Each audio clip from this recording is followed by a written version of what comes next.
neonatología y cuando hablamos de un recién nacido tenemos que condicionar algo, a que tenemos que estar preparados para hacer una recepción adecuada de un recién nacido.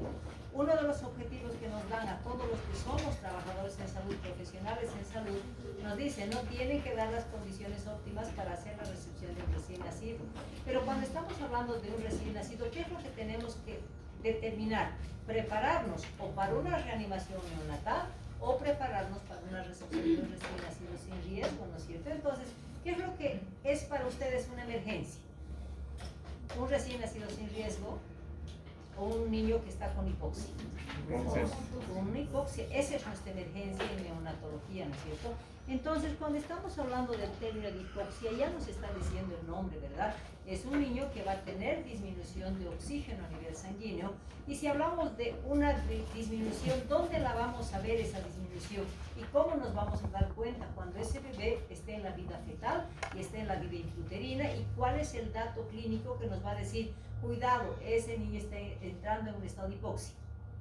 ¿Cuál es el foquito rojo para todos los que estamos como responsables de recepción del recién nacido? ¿Qué es lo que tenemos que hacer énfasis principalmente en el control cuando una mamá está en trabajo de parto o está gestando para decir, ese niño está con bienestar fetal? La fetocardia, ¿verdad? Porque la fetocardia es lo que nos va a avisar si ese niño está entrando en estado de hipoxia, porque la consecuencia que vamos a tener en estado de hipoxia en la vida intrauterina va a manifestarnos clínicamente una alteración de frecuencia cardíaca fetal. Inicialmente va a estar acelerado, después va a estar en bradicardia, porque si no se corrige y no se interviene en ese estado de hipoxia, ¿a qué va a llevar? A que ese niño dañe su sistema nervioso central.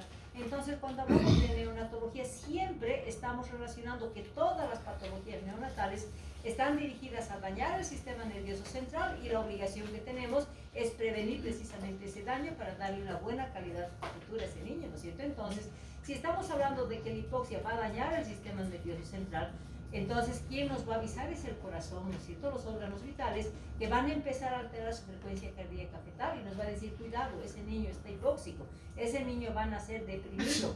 Y si estamos hablando de deprimido, me está diciendo, prepárense para la reanimación neonatal. Por lo tanto, toda vez que vayamos a hacer recepción de un recién nacido, tenemos que tener una condición básica.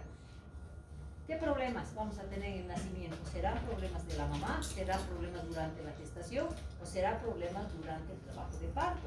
Entonces, es importante cuando nos deleguen una función de recepción de un recién nacido, tenemos que condicionar a definir claramente si es un recién nacido sin riesgo o es un recién nacido con riesgo.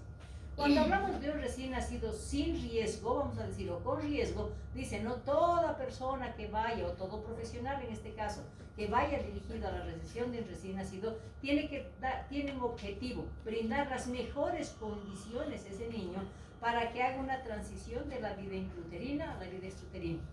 Apoyarlo en el momento preciso, si es que necesita de nosotros para hacer esa transición y también saber cuándo vamos a referir.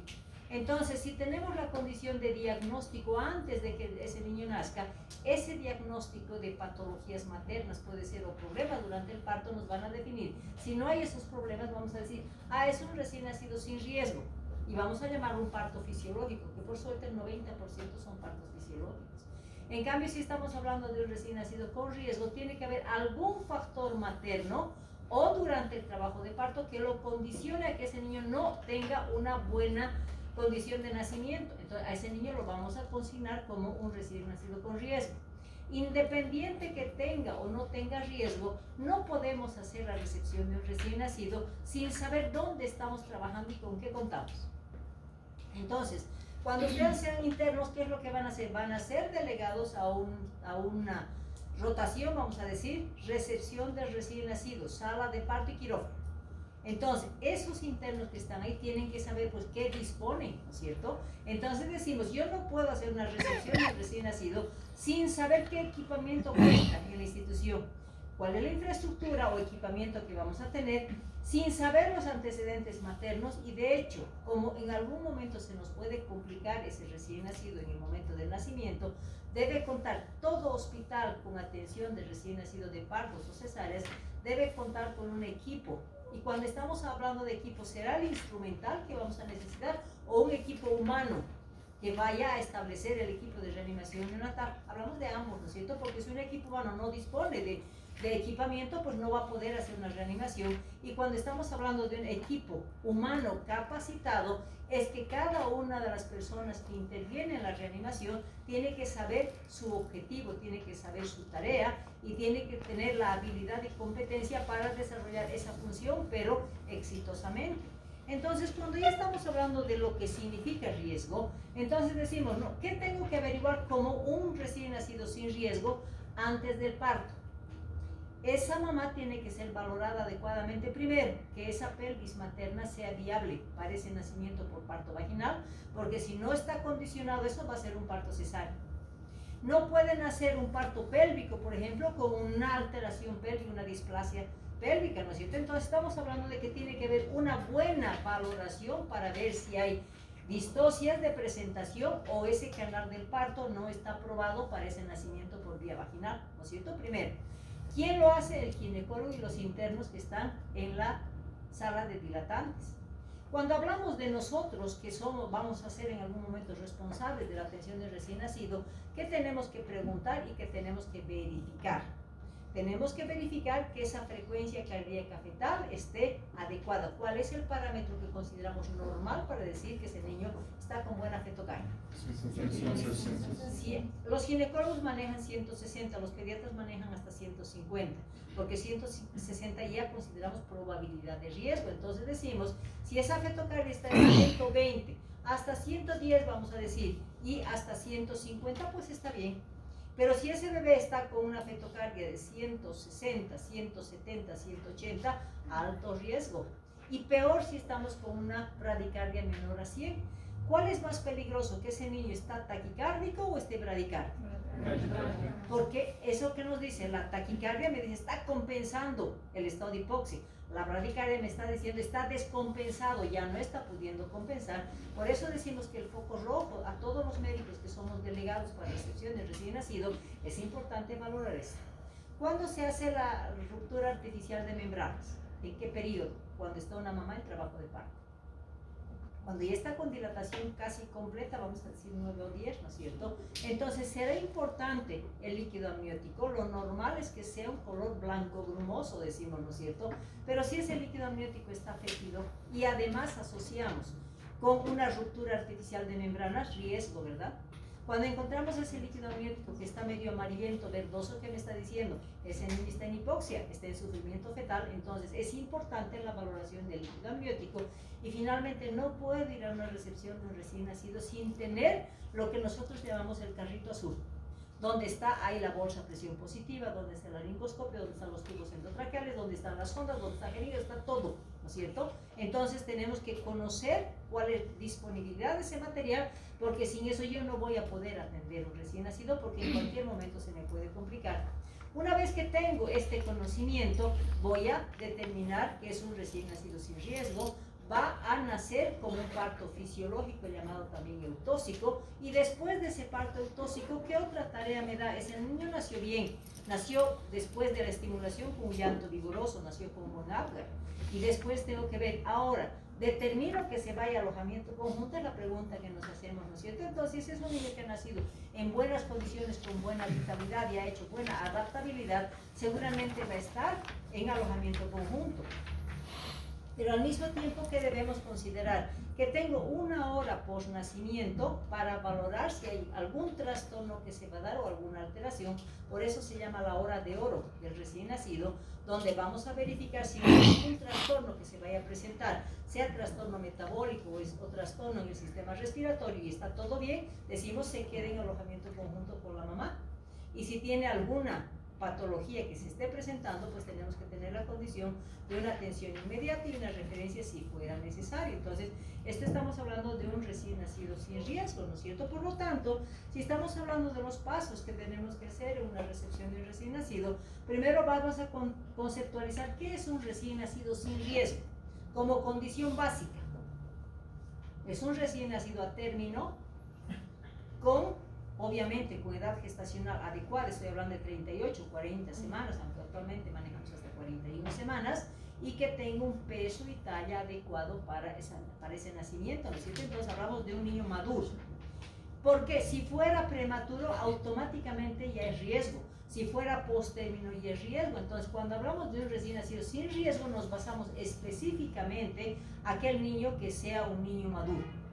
Cuando consideramos ya la recepción, a ver, vamos a ir a un escenario donde ese niño se va a dar, esa mamá ha estado con trabajo de parto, se ha logrado hacer la ruptura artificial de membranas, hemos encontrado un líquido blanco grumoso, es traspasada directamente a la sala de partos para el nacimiento. ¿Qué es lo que se va a dar? Se va a dar el nacimiento o la expulsión del producto que llamamos, y una vez que se ha dado la expulsión del producto, ¿qué tenemos que condicionar antes de que se dé ese proceso? Garantizar un medio adecuado. ¿Y ese medio a qué se refiere? A un medio caliente. Generalmente los niños nacen ¿en qué periodo del día? De día nacen muchos, pocos.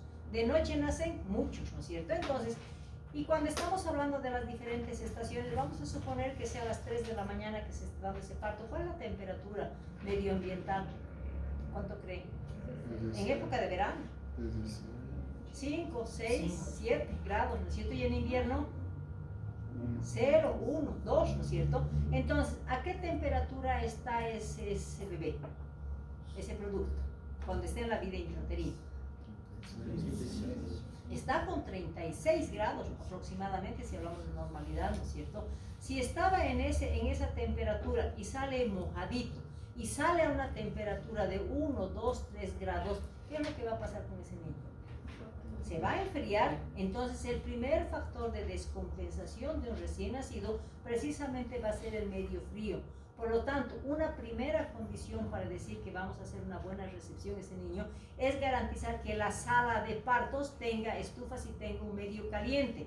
Estamos hablando de 24 hasta 28 grados, ¿no es cierto? Eso es una temperatura que el niño nos va a poder soportar para evitar la descompensación. Por eso, como primera condición de una recepción del recién nacido, lo ponemos como medio caliente. Una vez que ha sido expulsado ese producto, ¿dónde lo vamos a llevar? Vamos a cortar el cordón y rapidito lo voy a llevar a una mesa de recepción. No, estamos en un sistema público donde necesito que ese bebé tenga condiciones adecuadas para la adaptabilidad, vamos a decir. Entonces ese niño, una vez que ha sido expulsado del canal del parto, ¿dónde lo vamos a poner? En el vientre de la mamá. Y es piel con piel. A eso se llama apego precoz. ¿Por qué se determina ese apego precoz? Porque ese parto, aunque digamos que es un parto fisiológico y es un parto normal, ¿qué es lo que pasa con ese niño que estaba con un total bienestar en la vida intrauterina y lo van a empezar? Primero le van a romper el líquido, va a quitarse todo el líquido que le está dando confort a ese niño. Lo van a hacer pasar por un canal del parto en diferentes posiciones. ¿Qué va a pasar con ese recién nacido? Se ha estresado porque el parto para ese niño es un estrés. Y el hecho de ponerlo piel con la mamá es el primer momento en que se le va a dar cierta tranquilidad a ese niño. Cuando estamos hablando de apego precoz, lo vamos a poner en el vientre de la mamá. ¿Y qué es lo que tenemos que hacer? Ese niño necesita llorar para adaptar sus propios sistemas. Entonces, inmediatamente que esté en apego precoz, el pediatra o los internos van a agarrar una perita estéril, van a aspirar primero la boquita porque es el mayor continente y después la naricita. Una vez que han permeabilizado la vía respiratoria, van a empezar la estimulación, el secado, ¿no es cierto? ¿Para qué? Para que ese niño haga su esfuerzo respiratorio, haga eso y empiece a llorar, ¿no es cierto? Eso es lo que se busca durante el apego precoz. ¿Cuánto tiempo más o menos se va a demorar en ese apego precoz? Aproximadamente consideramos de 3 a 5 minutos. ¿Por qué? Porque cuando ha sido expulsado ese producto y ha sido colocado en el vientre materno, el ginecólogo o el interno que está atendiendo parto, ¿qué está haciendo? Está agarrado del cordón. ¿Para qué? Para esperar que ese cordón deje de latir. ¿En cuánto tiempo deje de latir? En 3 a 5 minutos. ¿Y para qué? ¿Para qué yo necesito que ese cordón deje de latir? Hemos hablado en anemia. Para que mientras la placenta siga bombeando, siga pasando sangrecita a ese bebé para llenar los depósitos de hierro. Como condición, ¿para qué? Para prevenir la anemia del lactante hasta los 6 meses, hemos dicho, ¿no es cierto? Entonces, en ese periodo de 3 a 5 minutos se va a dar la ligadura tardía de cordón con ese objetivo, para llenar depósitos y prevenir la anemia del lactante. Pero en ningún momento se dice, paren, vamos a evaluar el Apgar. El Apgar se va a evaluar al minuto y a los 5 minutos. Es un proceso que se va a dar mientras ese niño esté en apego precoz. Y hablamos de 5 parámetros del Apgar, ¿no es cierto? Y a veces decimos, y tenemos el concepto de que el Apgar es el medio en que nos va a permitir determinar si lo reanimo o no lo reanimo al niño. Eso no es verdad, porque el minuto de oro de ese niño para reanimar es el primer minuto y el Apgar recién empieza a actuar al minuto. Entonces, cuando hablamos de la web, ¿para qué se evalúa al minuto? ¿Para qué me dicen evalúan al minuto y después a los 5 minutos? ¿Qué objetivo me dan al minuto? ¿Qué califico al minuto? Con la vitalidad, o sea, al minuto, ¿qué se ha hecho? Se ha hecho el aspirado, se ha hecho la estimulación y ese niño ha empezado a llorar. ¿Qué me dice? Ha nacido con una vitalidad, buena vitalidad, decimos, ¿no es cierto? El primer minuto, o sea, el primer minuto va a evaluar la vitalidad del nacimiento de ese niño. Y a los 5 minutos, ¿qué va a evaluar? La adaptabilidad que ha tenido de la vida intrauterina a la vida extrauterina. Entonces, los objetivos son diferentes en el APA. Entonces, mientras estamos haciendo esto, a los 3 a 5 minutos, cuando han hecho la ligadura tardía de cordón, ¿qué es lo que se determina? Yo he separado a la mamá del bebé. ¿Y dónde lo vamos a llevar? Lo vamos a llevar al pecho de la mamá. ¿Y para qué al pecho de la mamá? Segundo momento de tranquilidad para ese niño, para quitarle el estrés que tiene el niño. ¿Por qué? Porque se mantiene piel con piel en el pecho de la mamá. Y como ese niñito está frío, está totalmente desnudo, y 24, 25 grados no me va a garantizar que ese niño se mantenga con una buena temperatura, vamos a evitar que haya pérdida de calor, y principalmente por la cabecita, que es el lugar donde más va a perder calor, ¿no es cierto? Entonces, ¿qué es lo que hacemos? Ya en el equipo de parto hay una gorrita, se le pone la gorrita para evitar pérdida de calor, y tenemos una mantita precalentada. Entonces en el pecho de la mamá va a estar calientito el bebé con su gorrita colocada. Por instinto hemos dicho qué es lo que tiene que hacer. Está pegado en el pecho de la mamá con sus manitas en esta posición, ¿no? Pero cerca hay un olor que le llama la atención. ¿Qué olor es ese?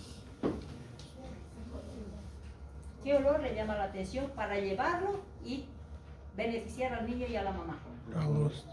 El calostro, hemos dicho que el calostro tiene el sabor y el olor similar al líquido amniótico. Entonces el niño está con esa condición. Entonces lo que se hace es empieza a succionar. Entonces ahí se va a dar el segundo momento donde al niño le vamos a mantener ese apego con la mamá, pero le vamos a dar la condición de la lactancia materna precoz. ¿Qué significa? Que el niño va a tener que lactar con el beneficio madre-bebé. Dentro del beneficio del bebé va a ser primero tomar el primer calostro que está cargado de inmunoglobulinas, y al mismo tiempo le estamos evitando la hipoglicemia y le estamos dando los nutrientes que ese niño va a tener, beneficio al bebé. Y para la mamá, como está en pleno proceso donde ese útero está dilatado, al succionar al niño, ¿qué va a producir además? O sea, si succiona el pezón de la mamá, ¿qué produce la mamá? Oxitocina. ¿Y para qué me sirve la oxitocina? Para contraer el útero. Entonces me está previniendo la hemorragia posparto fuera del mater que se va a dar, ¿no es cierto? Entonces ese es el beneficio de los dos durante 1 hora. Bueno, ha pasado 1 hora, la mamá ya tiene que ser atendida. Entonces recién después de 1 hora se va a hacer el traslado del niño hacia una servocuna, pero nuevamente va a ser dependiente de una fuente de calor, y todas las servocunas tienen fuente de calor en la parte superior, y abajo es una mesita donde se hace la atención correspondiente, porque el niño está totalmente desnudo. A ese niño, como ya ha llorado vigorosamente, porque para hablar del clampeo del cordón, la condición básica es que ese niño tenga un llanto vigoroso. Una vez que ha llorado bien, voy a proceder al clampeo del cordón. ¿A cuántos centímetros voy a hacer la colocación del clamp? 2 centímetros. 2 centímetros de la pared abdominal, y como eso se convierte en una solución de continuidad con riesgo de infección, vamos a cubrir con una gasita empapada en alcohol, ¿no es cierto?, para evitar que ingrese algún riesgo de contaminación, alguna bacteria. Y una vez que he hecho la ligadura o el clampeo de cordón, ¿qué es lo que voy a hacer? Voy a empezar los procedimientos de protección al niño, y vamos a hacer la profilaxis hemática y la profilaxis ocular. ¿Por qué es importante la profilaxis hemática? Porque ese niño ha nacido con factores de coagulación inmaduros y desorganizados, y esos factores van a responder a algo que va a estructurar los factores de coagulación, y estamos hablando de la vitamina K. Entonces la profilaxis hemática se va a hacer con vitamina K, la dosis va a ser 1 miligramo, lo que corresponde a 0.1 ml. Vamos a ponerle intramuscular en el muslo de ese bebé. ¿Cuál es el objetivo de administrar esa vitamina K? Porque si el niño estamos diciendo que los factores de coagulación no están bien maduros, la vitamina K se le está poniendo ¿para qué? Para reorganizar, fortalecer ese sistema de coagulación y de esta manera prevenir lo que se llama el síndrome hemorrágico del recién nacido, porque si no le vamos a poner su vitamina K, ese niño puede sangrar por cualquier lado. Por eso hablamos del síndrome hemorrágico, porque previene todo el riesgo de hemorragia de los diferentes órganos. Luego hablamos de la profilaxis ocular. Ese niño está pasando por un canal del parto y el canal del parto no es contaminado, no tiene bacterias, no tiene riesgo infeccioso, tiene, ¿verdad? Entonces, ¿qué es lo que se hace? Que cuando ese niño está pasando por ese canal del parto, por las conjuntivas oculares, puede haber logrado atraer algunas bacterias. Entonces, al darle la profilaxis ocular, le vamos a eliminar ese riesgo bacteriano. Entonces, el objetivo de la profilaxis ocular va a ser prevenir la conjuntivitis. La más grave va a ser la gonocócica, pero secundariamente va a prevenir todas las conjuntivitis, ¿no es cierto? Entonces, estamos previniendo riesgo infeccioso. Una vez que hemos hecho las profilaxis, ¿y qué puedo utilizar para profilaxis ocular? Puedo utilizar un antibiótico, podemos manejar el cloranfenicol oftálmico, podemos manejar la gentamicina oftálmica. En el Brasil utilizan mucho el nitrato de plata para la profilaxis ocular. Entonces, estamos previniendo infección. Posteriormente, tengo que darle el primer diagnóstico a ese niño, que me va a garantizar que sea un recién nacido sano. Entonces decimos, vamos a hacer todos los datos antropométricos. ¿Cuáles son los 4 parámetros antropométricos que vamos a medir? Peso, perímetro cefálico, perímetro torácico y la talla, ¿no es cierto? Los 4 datos antropométricos. Y ahí nos va a permitir hacer el primer diagnóstico y decir, es un recién nacido con peso y talla adecuada para la edad, decimos, ¿no es cierto? El segundo diagnóstico tenemos que decir que es un niño término, y para eso otros autores nos permiten hacer la valoración de edad gestacional. Eso ya hemos visto en desarrollo, donde Usher y Capurro nos dan ciertos parámetros para decir, es un recién nacido con tantas semanas de edad gestacional, lo que nos permite decir que es un niño maduro, ¿cierto? Hemos hablado del APGAR, y el APGAR está evaluado en base a 5 parámetros. Hay el APGAR modificado, que ustedes lo han aprendido porque parece un mnemotécnico el APGAR, ¿no es cierto? Donde dice apariencia, pulso, gesticulaciones. Ustedes saben que APGAR es el apellido de Virginia Apgar, la responsable de este puntaje. Entonces, ella determina y dice, ¿no? Tiene que haber una transición de la vida intrauterina y la vida exuterina. Entonces, cuando ese niño nace, tiene que haber una buena frecuencia cardíaca. Y ahí dice, ¿no? Si es que no tiene buena frecuencia o nace directamente en paro cardíaco ese niño, le voy a dar un puntaje de 0. Si la frecuencia es menos de 100, le voy a dar un puntaje de 1. Y si tiene una frecuencia más de 100, le voy a dar un puntaje de 2. Ese niño tiene que respirar y tiene que llorar. Y ella dice, ¿no? Tiene que hacer primero el esfuerzo respiratorio para iniciar el llanto. Entonces, ese esfuerzo respiratorio está evaluado a través de la presencia de llanto. Si ese niño no llora, le doy un puntaje de 0. Si tiene un llanto débil, le doy un puntaje de 1. Y si tiene un llanto vigoroso, le doy un puntaje de 2. Si está bien la frecuencia cardíaca y está con buena oxigenación, de hecho la coloración de la piel tiene que estar adecuada, ¿no es cierto? Pero si están funcionando mal, ese niño va a estar con una cianosis generalizada, que le damos un puntaje de 0, una acrocianosis le doy un puntaje de 1 y rosado le doy un puntaje de 2. ¿Qué es la acrocianosis? Para conceptualizar, ¿qué es una acrocianosis? Sí, es cianosis distal, manos y pies en el recién nacido, ¿no? Entonces, si encontramos ese tipo de cianosis, decimos está con un puntaje de 1 o acrocianosis. Luego, si tiene una buena oxigenación, teóricamente ese niño tiene que tener buen movimiento, pero si no tengo condiciones de buena oxigenación, el tono muscular va a estar medido en que si ese niño está flácido, le voy a dar un puntaje de 0. Si tengo movimientos lentos, vamos a darle un puntaje de 1, y si tiene movimientos activos, un puntaje de 2. Y al mismo tiempo decimos la irritabilidad refleja. ¿Cómo se la evalúa la irritabilidad? Cuando hagamos la aspiración, metemos una sondita por la nariz y el niño hace gesticulaciones. Entonces las gesticulaciones faciales en la aspiración nos van a determinar. Si no hay gesticulación, un puntaje de 0. Gesticulaciones leves, un puntaje de 1. Y muy buenas gesticulaciones, un puntaje de 2. Todo eso nos permite hacer la suma. ¿Para qué nos sirve el APGAR? No para empezar la reanimación, nos sirve para el diagnóstico de la depresión de nacimiento. Entonces hablamos de la depresión neonatal. Cuando ese niño nace en buenas condiciones, con buena vitalidad, va a tener seguramente un puntaje de 7-10 y decimos, ha nacido vigoroso. Si tenemos de 4 a 6, ha estado con una depresión moderada y de 0 a 3 es grave. No sirve para la reanimación, pero sí para el diagnóstico de la depresión, del grado de depresión con que es el niño nacido. Y luego, una vez que ya he hecho la condición, ahora tengo que preocuparme para hacer un examen físico. ¿Por qué? Porque externamente tengo que buscar anomalías congénitas y tengo que verificar si ese niño ha tenido una buena transición. Cuando estamos hablando de la búsqueda de anomalías, vamos a ver, ¿no es cierto?, si tiene tal vez polidactilia, tal vez tiene el labio leporino, tal vez tenga pie equino, o sea, todo lo que es anomalías externas, ¿no es cierto? Primero buscamos eso y después, ¿qué hacemos? Auscultamos corazón y pulmón. ¿Por qué auscultamos corazón y pulmón? ¿Cuál es el objetivo de la primera ausculta? Ver si ha hecho una buena transición. Porque si ese niño no ha hecho una buena transición de la vida intra a la vida exuterina, ¿qué voy a auscultar en el corazón? Soplos. O sea, una mala transición me va a certificar la presencia de orificios y eso se traduce en la presencia de soplos. Y cuando hablamos de los pulmones, ¿por qué tengo que auscultar el murmullo vesicular? Porque eso me va a garantizar que ese niño haya vaciado el líquido pulmonar y haya reemplazado por aire, porque no nos olvidemos que el murmullo vesicular no solamente es la ausculta, tenemos que saber que se produce porque es el intercambio que se va a dar de aire entre los alveolos. Entonces, ese pulmoncito después del nacimiento, si está funcionando y está intercambiando, vamos a encontrar murmullo vesicular presente, pero si está disminuido, cuidado, ese pulmón no se ha vaciado y eso significa una mala transición. Entonces, esto nos da la condición de transición. Luego vamos a verificar la permeabilidad gástrica, pero no en todos los recién nacidos se va a ver permeabilidad. ¿Cuándo vamos a sospechar que ese niño, por ejemplo, tenga una atresia esofágica? No logra succionar.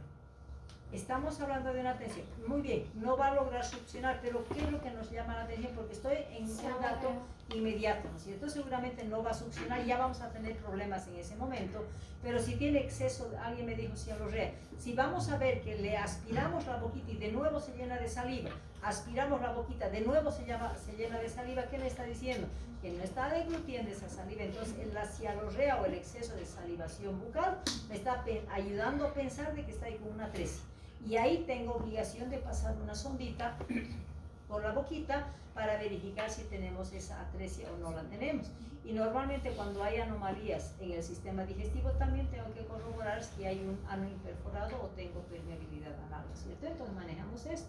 Y finalmente hablamos de que en el examen físico tengo que buscar signo de trauma obstétrico cuando hay un factor, o sea, un parto prolongado o tenga algún problema en ese nacimiento. No vamos a tocar estos signos porque es tema de otra clase.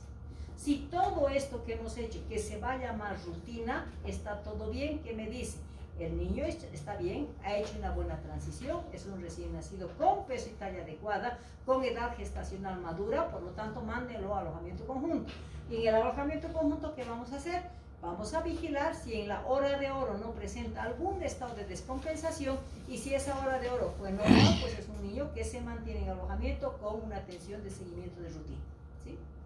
En algún momento decimos, ¿no? Si los factores de riesgo me van a decir que me prepare para la reanimación neonatal, muchas veces el mismo proceso puede darnos riesgos, por ejemplo, un trabajo de parto prolongado, una circular de cordón porque esa mamá no tenía una ecografía Doppler, o sea, hay varios factores que externamente no los vamos a ver, pero en algún momento se nos puede complicar. Entonces, siempre decimos que en toda recepción, siempre tenemos el interrogante de que en algún momento se puede complicar, porque decimos, todo niño que tenga un factor de riesgo va a la reanimación neonatal. Por lo tanto, si estamos hablando de necesidad de reanimación, ¿cuándo lo voy a determinar? ¿En el momento del nacimiento o antes del nacimiento para que nos preparemos para hacer la reanimación y preparemos el equipo?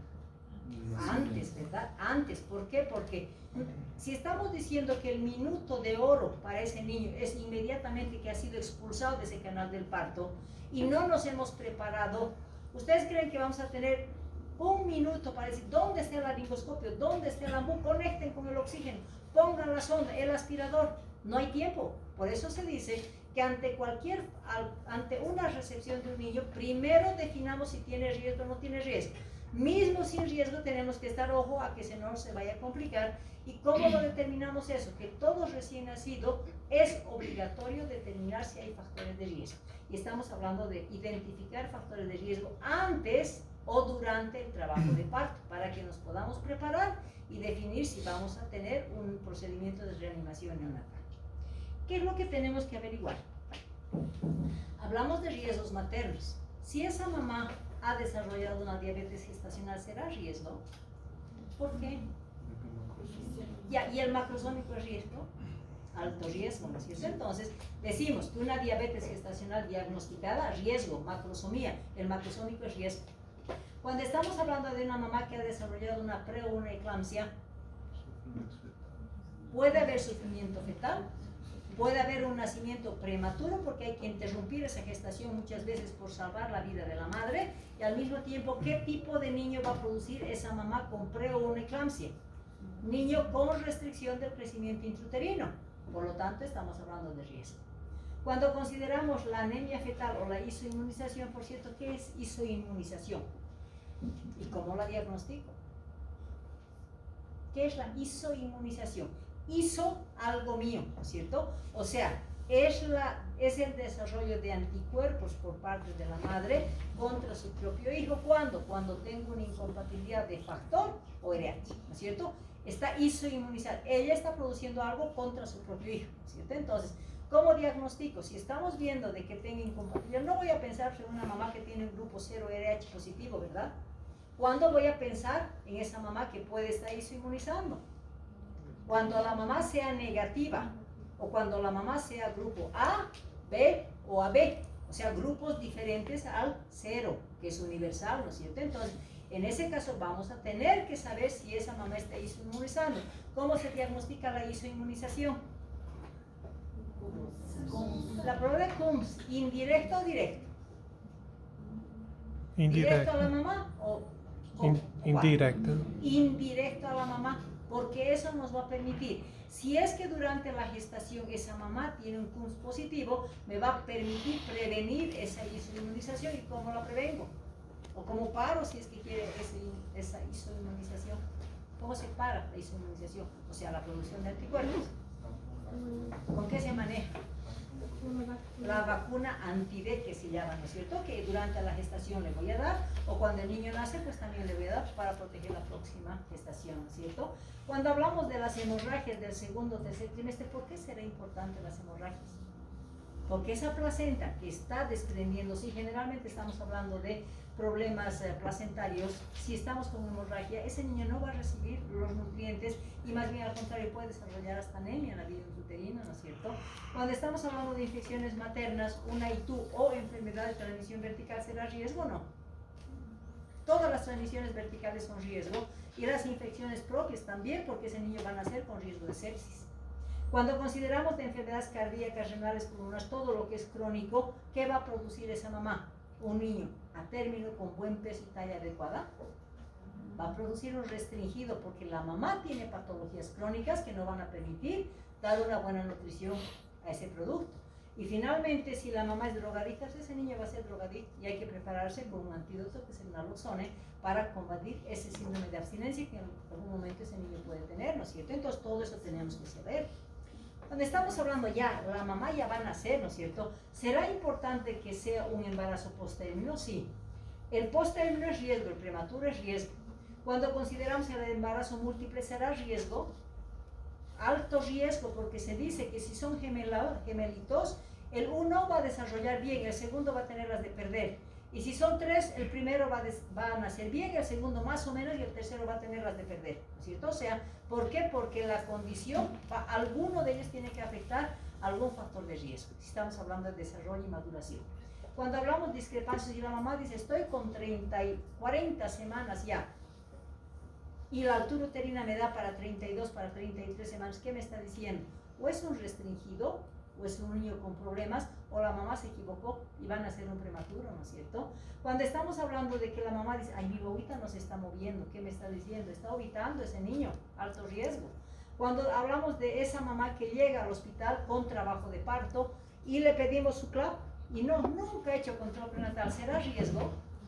Esa es una cajita de Pandora, no sabemos qué tiene esa mamá, eso significa alto riesgo porque no hemos tenido tiempo de diagnosticar los factores de riesgo para la mamá y para el bebé.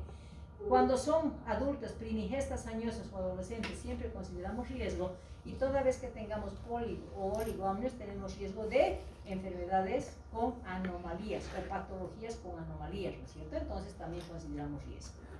Bueno, ya van a decidir el nacimiento, ¿no es cierto? Entonces, cuando hablamos factores para el nacimiento, decimos, la cesárea de emergencia, ¿cuándo se condiciona? ¿Cuál es la mayor causa y la más frecuente para entrar a una cesárea de emergencia?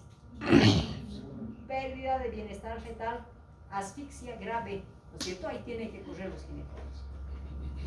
Cuando hablamos de la presentación podal, que en algún momento se nos va a complicar, el prematuro hemos dicho que es alto riesgo, y cuando hablamos de la ruptura prematura de membranas, ¿será importante o no? ¿Por qué es importante? Porque las membranas son el medio de aislamiento para el producto, ¿no es cierto? Es medio estéril. Y si se rompieron las membranas, la Escherichia coli, el Piógenes, la Galactea, la Listeria, todo lo que se encuentre en el canal del parto va a aprovechar y rapidito se va a entrar, ¿no es cierto? Y que va a condicionar e infectar a ese producto. Y ese niño va a ser infectado, va a nacer con sepsis neonatal. Y cuando consideramos ese trabajo de parto prolongado, 24 horas, ya estamos condicionando que ese niño está con problemas, ¿no es cierto? Y finalmente la macrosomía que hemos dicho, un macrosómico no van a nacer normalmente por vía vaginal, y si nace, pues van a nacer con traumas obstétricos, puede ser que se dé retención de hombros, etcétera, etcétera, lo que significa complicación. ¿Bueno? Mamá en trabajo de parto, en dilatantes. ¿Cuál es el foquito rojo que hemos dicho que nos debe llevar a saber, porque es el indicador de bienestar fetal? Fetocardia, ¿no es cierto? Entonces, lo más importante cuando ustedes sean delegados, preocúpense por la fetocardia, porque eso les va a decir si está bien o está hipóxico ese niño. Luego estamos hablando de que si es un niño o es una mamá que tiene líquido amniótico meconiada, ¿no van a relacionar con la alteración de frecuencia cardíaca fetal o no? ¿Se relaciona o no se relaciona? El líquido amniótico meconiado se relaciona con una hipoxia intrauterina. Sí, porque el niño que está en estado hipóxico en la vida intrauterina va a producir por el mismo estado de hipoxia relajación colónica, va a liberar el meconio y va a ser la condición de diagnóstico. Por lo tanto, todo niño con meconio está en sufrimiento fetal, alto riesgo. Cuando hablamos de prolapso de cordón, estos son accidentes que muchas veces se hacen, y cuando hablamos del diagnóstico y hacer la ruptura artificial de membranas, que tenemos que tener un cuidado, pero haciendo énfasis en algo. Vamos a meter los deditos, y ¿qué es lo que tienen que vigilar? ¿Será que van a vigilar el líquido amniótico o esperar el momento para hacer la ruptura artificial de membranas, o qué tienen que vigilar? ¿Por qué quien está haciendo la ruptura se tiene que quedar por lo menos un minuto ahí? ¿Por qué creen? ¿Qué se percibe? ¿Qué se debe buscar? Latidos. ¿Por qué? Porque si están ustedes con el tacto y están esperando el momento y están controlando, que tienen que buscar latidos del cordón, porque muchas veces no se lo percibe por las mismas membranas. Entonces, cuando decimos ya está en dilatación 10, agarramos el amniótico y hacemos la ruptura. ¿Y qué es lo que va a hacer? Si no hemos tenido el cuidado de percibir el latido, ¿qué se va a dar? El famoso prolapso de cordón. Y si hablamos de prolapso de cordón, cada vez que ese útero se contraiga, ¿qué va a hacer? El cordón lo va a aplastar con la pelvis materna. ¿Y qué están condicionando? Le están quitando oxígeno a ese bebé que todavía está en la vida uterina. Por lo tanto, lo van a matar, ¿no es cierto? Entonces, ¿qué es lo que se hace? Cuando por accidente muchas veces, o porque no sabían que tenían que controlar bien la presencia del cordoncito y los latidos, se va a dar la ruptura. ¿Qué es lo que tienen que hacer si es que da ese accidente? Meter la mano y rechazar la cabeza. No pueden sacar esa mano. Entonces se llama inmediatamente, se ha dado un prolapso. Eso sí es cesárea de emergencia. Entonces, con la misma mano, rechazando la presentación, van a ir hasta quirófano. Mientras se haga el procedimiento quirúrgico, van a seguir con la mano ahí hasta que se extraiga al bebé, porque el momento que saquen esa mano y colapse, ese niño va a morir. Entonces, esto es una emergencia, ¿no es cierto? Y tiene que tener el control correspondiente. Cuando hablamos de desprendimiento previo de placenta en los diferentes grados, pues nos va a llevar a un riesgo hipóxico para ese niño, y todo lo que signifique hemorragias tiene el mismo factor de riesgo, ¿no es cierto? Por lo tanto, todo lo que hemos visto significa factor de riesgo, sí. Entonces, todos esos niños sí tienen un factor de riesgo que nos dan como tarea, diagnóstico, niño con riesgo, aunque sea uno. Y ese niño con riesgo, ¿qué me está diciendo? Prepárense para la reanimación. Puede que no lo utilicen, como puede ser que lo utilicen, pero tiene que estar esto, ¿no es cierto? O sea, preparados para la atención de ese niño. Por eso se dice, todos los factores antes de que nazca ese niño tienen que ser diagnosticados para prepararse y decidir. Niño con riesgo, niño sin riesgo. Niño sin riesgo, pues atención de rutina. Niño con riesgo, preparación para la reanimación, porque esa es la tarea que nos dan, ¿no es cierto? Cuando ya estamos hablando de la reanimación neonatal, decimos, ¿no? Cuando ustedes vayan a recibir al primer niño, van a ver lo bonito que se siente. O sea, es una vida que han recibido. Es un momento muy bonito si están en esa primera experiencia.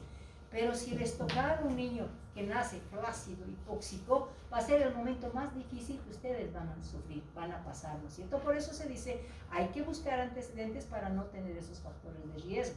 Y al mismo tiempo, una vez que se ha dado un momento muy bonito, tenemos que decir, se ha dado ese nacimiento porque ese niño ha tenido una buena transición de la vida intrauterina a la vida exuterina. O sea, ha estado todo bien, ¿no es cierto? Un parto eutóxico, un parto fisiológico. Pero de ese conjunto de nacimientos que se da, se dice, por eso se lo ha llamado parto fisiológico o eutóxico, ¿no es cierto? Donde el 90% a veces ni de nosotros necesita ese niño, ni siquiera que aspiremos la boca, ese niño nace y empieza a llorar. Eso es el 90%, pero tenemos un 10% de riesgo, y si hablamos de cifras de ese 10%, aproximadamente se dice que son 800,000 niños por día que necesitan en los diferentes hospitales que ayuden en la reanimación. Estamos hablando de una alta cifra, ¿no es cierto? Y si hablamos del concepto de reanimación, en algún momento ustedes pueden decir, yo he visto un poquito de cómo se hace el masaje, yo he visto un poquito cómo se hace la ventilación, eso no me sirve. Porque dentro del equipo capacitado, dijimos, ¿no es cierto?, tiene que ser un equipo con competencias adquiridas.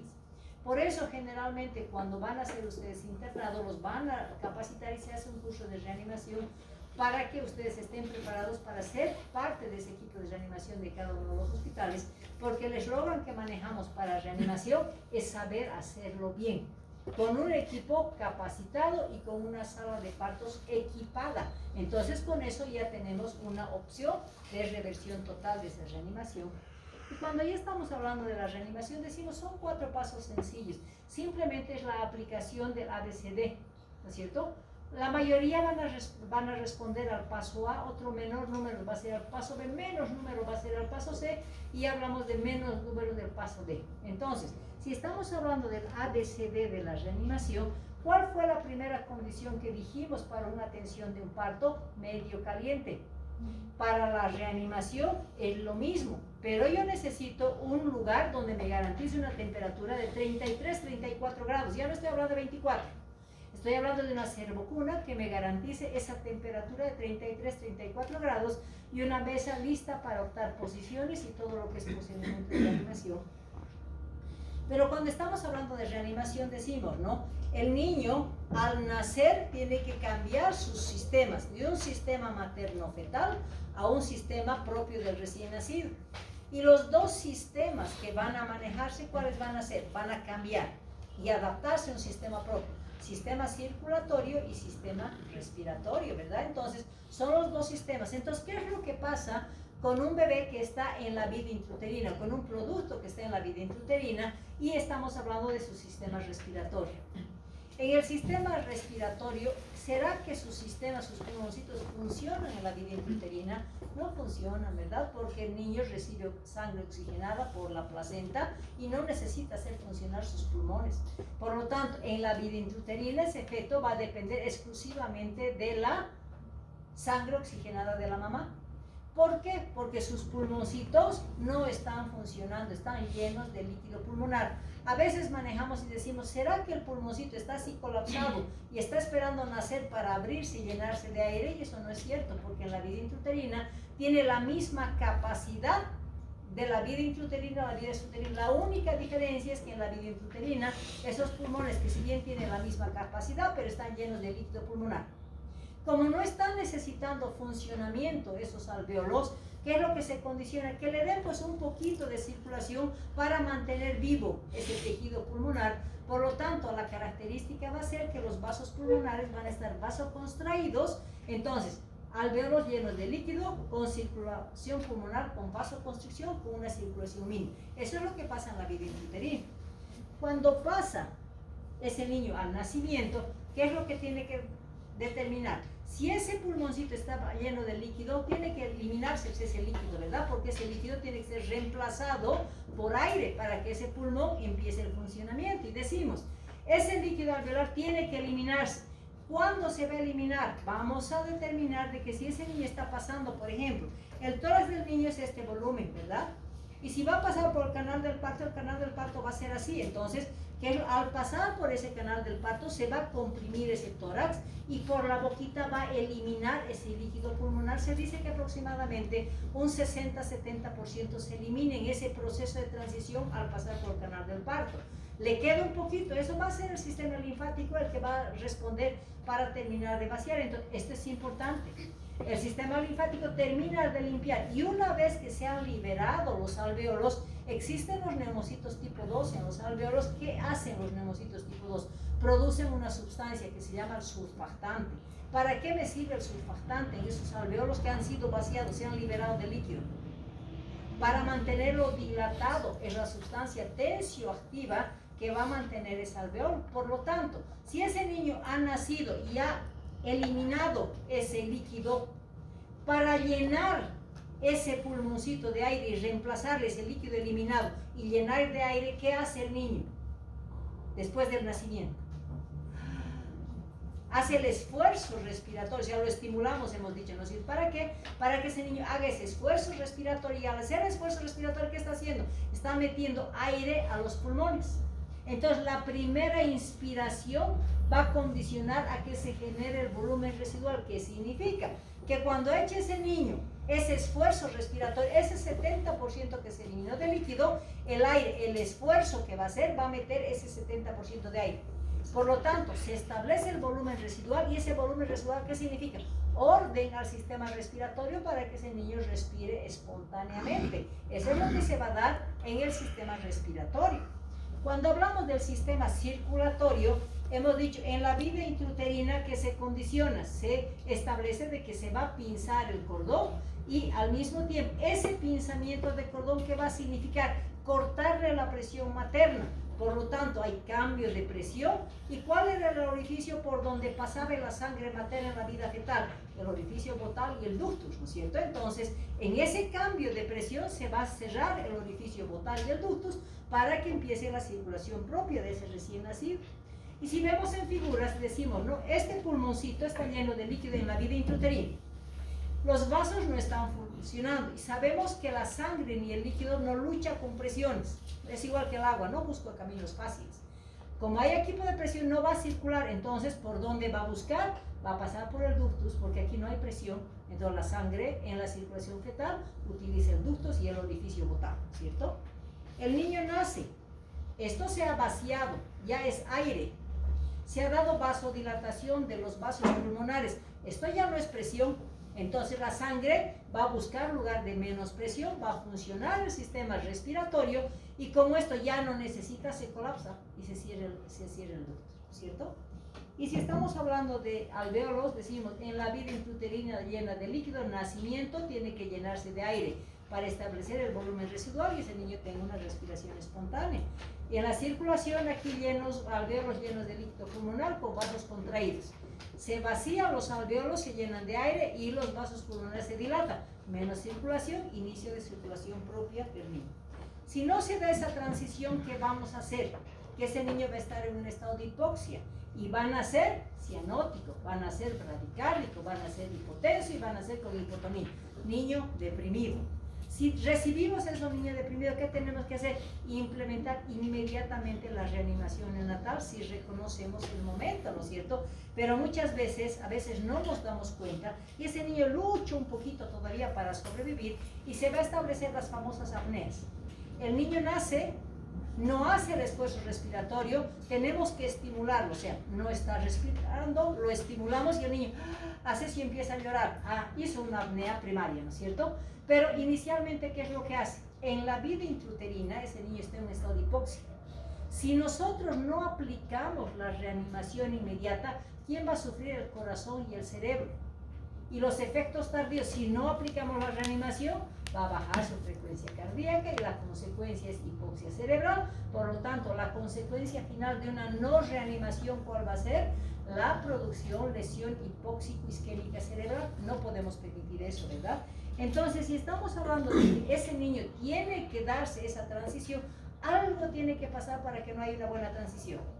Y ese algo va a ser, no controlamos durante el trabajo de parto que estaba habiendo variación de frecuencia cardíaca fetal. ¿Qué me está diciendo eso? Que en la vida intrauterina ese niño ya estaba en un estado de hipoxia. Va a ser la causa de que ese niño nazca deprimido. Cuando estamos hablando de que hay poca eliminación de líquido alveolar, es otro factor.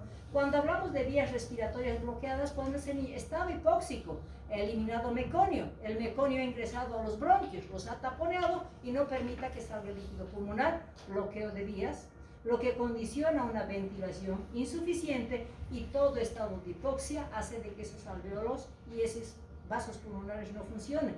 Se va a establecer una vasoconstricción pulmonar persistente, por lo tanto estamos llevando a un estado de hipoxia a ese niño grave. Hablamos de las apneas, dijimos, ¿no? Cuando ese niño nace, lo estimulamos y empieza a llorar, decimos, ha hecho una apnea primaria. Pero si pese a ese estímulo, ese niño no llora, ¿qué me está diciendo? Está en apnea secundaria y la única forma de revertir va a ser reanimación neonatal. Entonces, si estamos hablando ya estamos preparados para la reanimación con todo el equipo, ¿no es cierto? ¿Y qué preguntas me tengo que hacer? ¿Está con gestación a término? ¿Por qué? Porque el prematuro va a necesitar reanimación y el posttérmino también. Cuando hablamos de tono muscular, si está flácido, va a necesitar reanimación. Si está sin respirar o no llora, está en un estado de apnea. Por lo tanto, una de estas preguntas que diga sí, me significa iniciar la reanimación. Cuando hablamos de reanimación parece fácil, ¿no? Es el ABC de la reanimación. A, que significa vía aérea permeable, lo que voy a lograr con la aspiración. La B significa, tengo que ventilar a presión positiva para restablecer el volumen residual. Cuando hablamos de la C, decimos circulación, lo que voy a hacer es masajear el corazoncito, y si no me responde voy a empezar con drogas, ¿no es cierto? Esos son los 4 pasos. Y cuando ya hablamos de cada uno de los pasos, ¿qué debo hacer en el paso A? El paso A dura 30 segundos. Para que ese niño no se me descompense, tengo que tener una fuente de calor. Por lo tanto, toda reanimación tiene que ser recibida en una servocuna o fuente de calor para evitar descompensación. ¿Qué voy a hacer? Lo voy a poner en posición. ¿Qué posición? No se olviden que la vía respiratoria en el niño cuando esté en decúbito dorsal está así. Necesito ponerla así para permeabilizar. Entonces hablamos de la posición de olfateo, posición neutra, con una ligera hiperextensión. Voy a aspirar boquita y nariz y lo voy a estimular. En 30 segundos, si con la estimulación no me ha respondido, todavía me da la opción de buscar los puntos de estimulación. Los puntos de estimulación son plantas de los pies y músculos dorsales, ¿no es cierto? Entonces, si me ha respondido, ¿qué es la mayoría de los niños? Que me va a responder al paso A, me ha respondido. ¿Cómo voy a evaluar que tengo una respuesta positiva? Cuando ese niño esté respirando espontáneamente, cuando la frecuencia cardíaca esté más de 100 y obviamente esté rosadito, ¿no es cierto? Un poquito con figuras acá. Esta es la posición, una ligera hiperextensión, es la posición de olfateo. Decimos, aspirar primero boca, después nariz, después secado vigoroso. Si no me responde al secado vigoroso, voy a utilizar puntos de estimulación, que es plantas de los pies y músculos dorsales. Ese niño me respondió bien, va a rutina, ¿cierto? Que hemos mencionado anteriormente. Si está con acrocianosis, ese niño le voy a dar un poquito de oxígeno, ¿no es cierto? Si tengo bolsitas, si tengo oxígeno, voy a dar. ¿Vale? ¿Cuándo voy a decir que ese niño no me respondió al punto A, o al paso A? Cuando los 2 puntos de fijación para paso a paso es frecuencia cardíaca y respiración, recuerden eso. Entonces, este paso A me ha dicho, ha mejorado frecuencia cardíaca, está llorando espontáneamente, va a rutina. Pero si la frecuencia cardíaca está menos de 100 y está en apnea, ¿qué me está diciendo? No me respondió. Y esta es la condición para que empiece el paso B y la ventilación. Cuando hablamos de ventilación a presión positiva, vamos a utilizar la bolsa a presión positiva, lo que seguramente ustedes conocen como el AMBU. Vamos a ambucear, decimos, ¿no es cierto? Pero como el paso B también dura 30 segundos, voy a ambucear 30 eventos en 30 segundos. Debemos recordar, para que el bolseo vamos a tomar nariz y boca, ¿no es cierto? Entonces vamos a hacer 30 eventos en 30 segundos. ¿Y cómo voy a hacer? Aprendiendo primero a usar la máscara a presión positiva. Esta es la bolsa autoinflable. ¿Por qué es de preferencia que se utilice esta bolsa? Tiene la capacidad de 200 a 250 ml. ¿Cuánto es la capacidad del pulmón? Es mucho menor, ¿no es cierto? Entonces, ¿qué es lo que condicionamos? Que esto tiene una válvula de seguridad que se llama el pop-off. Entonces, si yo comprimo 200 ml, solamente me va a entrar lo que el niño necesita. Y el exceso se va a eliminar. Por eso se llama válvula de seguridad. Por eso utilizamos las bolsas autoinflables. De hecho, tengo que saber que está funcionando bien esto, ¿no es cierto? Esto es lo que me va a garantizar que no produzca un barotrauma. ¿Qué complicación me va a dar si yo le mando mucho volumen? Voy a producir ruptura alveolar, y al producir ruptura alveolar, ¿qué me va a condicionar? Un neumotórax, ¿no es cierto? Entonces, el neumotórax me va a prevenir esta valvulita. Por eso decimos que es la bolsa a presión positiva. Aquí estamos viendo que se toma nariz y boca en ambos. Y finalmente yo tengo que tener un ritmo de 30 eventos en 30 segundos. Y como el equipo lo realiza siempre hablando en tono, entonces quien maneja la ventilación siempre es el pediatra. Entonces el pediatra habla con su equipo y dice, ¿no? 2, 3, ventilo, 2, 3, ventilo. Entonces, cuando ventila, comprime la bolsa, suelta. 2, 3, ventilo. 2, 3, ventilo. Se maneja eso, ¿no es cierto? Con este ritmo. Y esto decimos son 30 eventos en 30 segundos. ¿Cuánto tiempo demora la ventilación? 30 segundos. Si el paso B no me respondió, ¿cuáles son los dos indicadores para decirme que no tengo respuesta positiva? Frecuencia cardíaca y respiración o llanto. Entonces, de este paso B para pasar al paso C, ¿qué me está diciendo? Cuenten 30, o sea, aquí estoy hablando de los 30 segundos, después paso al paso C. ¿Cuánto tiempo dura el paso C? 1 minuto.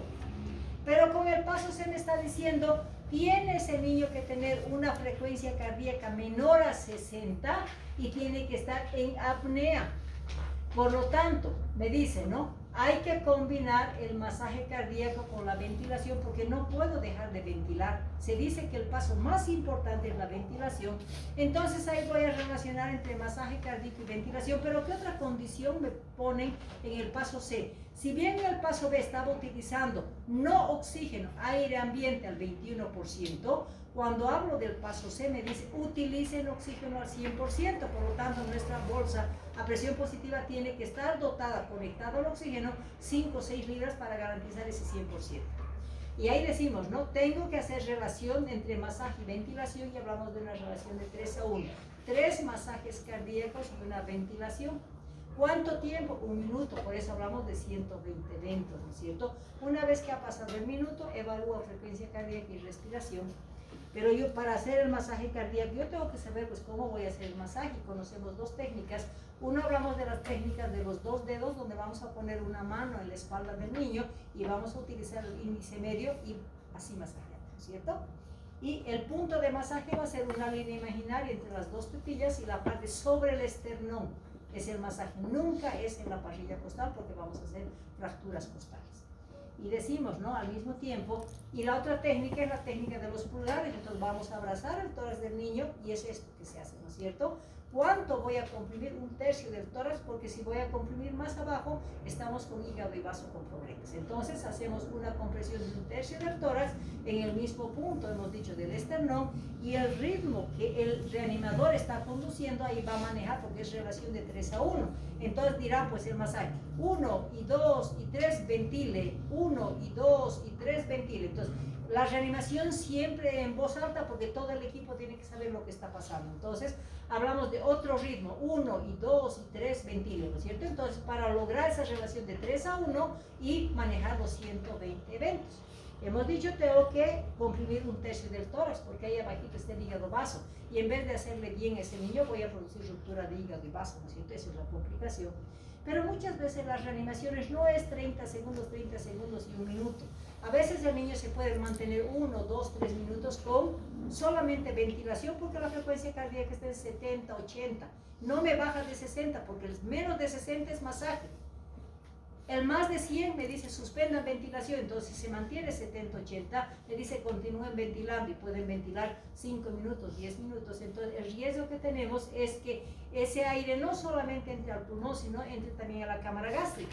Y al entrar a la cámara gástrica distendemos y el diafragma se suspende, entonces estamos anulando un músculo importante para la respiración. En caso de reanimación prolongada tenemos que poner una sonda y la sonda voy a medir de la base de la nariz hasta el pabellón auricular hasta el apéndice sifoides. Voy a poner la sondita por la boquita y voy a mantener pegada a la mejilla una sonda abierta para que aire que entre, aire que salga, ¿no es cierto? Entonces así me evita la complicación del diafragma. Después de 1 minuto me dice, paso D, si no me respondió el paso C, ¿qué me está diciendo?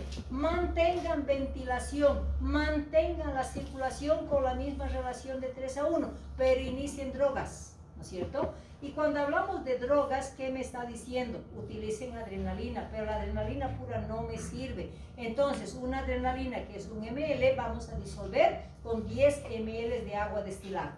De esa dilución, que es 1 para 10.000, recién voy a poner la dosis de 0,1 a 0,3 ml por kilo. ¿Y por dónde voy a dar? Si ese niño está intubado, que por cierto la intubación puedo intubar cuando estoy empezando la ventilación, cuando estoy haciendo el masaje cardíaco, directamente cuando necesito drogas. ¿Por qué? Porque si bien me permite la vía endotraqueal una dosis de adrenalina, las otras dosis no me va a permitir la vía endotraqueal. ¿Cuál es la vía más fácil para dar medicamentos? El ombligo, la vena umbilical. ¿Cómo se llama el procedimiento para canalizar la vena umbilical? ¿Cómo se llama?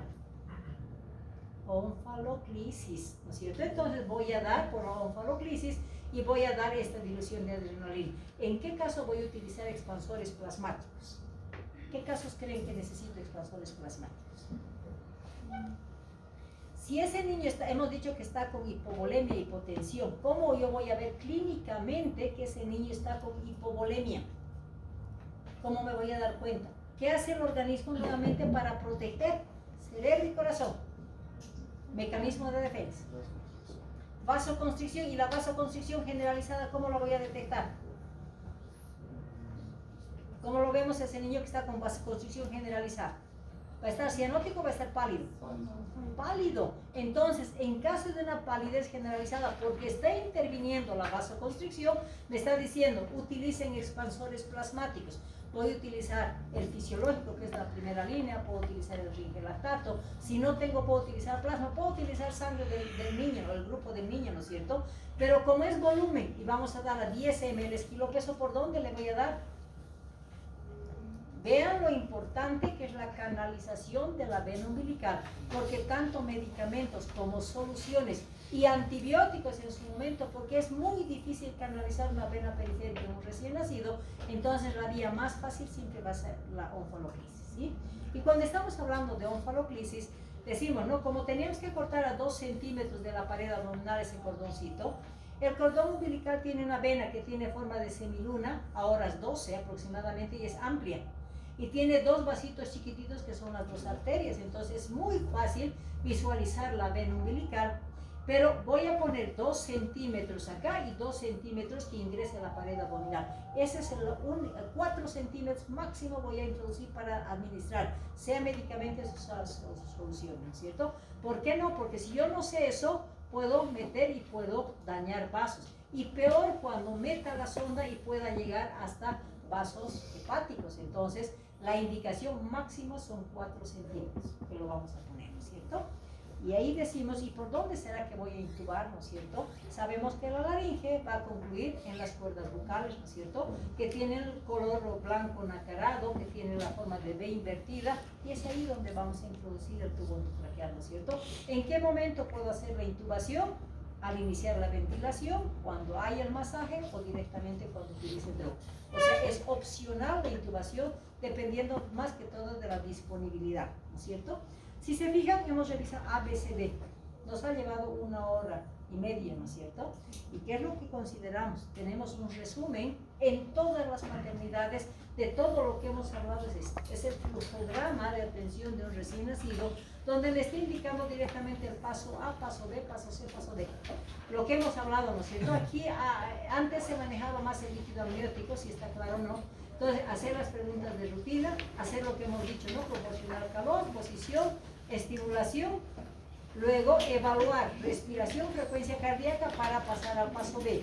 Luego, en paso B, ventilar y a presión positiva para pasar al paso C, frecuencia cardíaca y si está en apnea. Luego, ventilación más masaje cardíaco y finalmente adrenalina. O sea, todo lo que hemos hablado se resume en este pequeño cuadro que es el programa de atención del recién nacido. Si nosotros no sabemos, hemos dicho, el eslogan que se maneja es hacerlo bien la reanimación, ¿no es cierto? ¿Por qué? Porque si no vamos a hacer bien, vamos a encontrar este tipo de niño con lesión cerebral que va a ser marcado por toda la vida. En cambio, si lo hacemos bien, vamos a revertir y que vamos a producir un recién nacido vigoroso. Por eso que es importante que la reanimación lo hagamos bien y si no, es mejor no meterse. Porque si lo hacemos mal, pues vamos a producir lesiones importantes que van a marcar la vida tanto del niño, incluso hablamos de las familias. ¿Viste, chicos? Hemos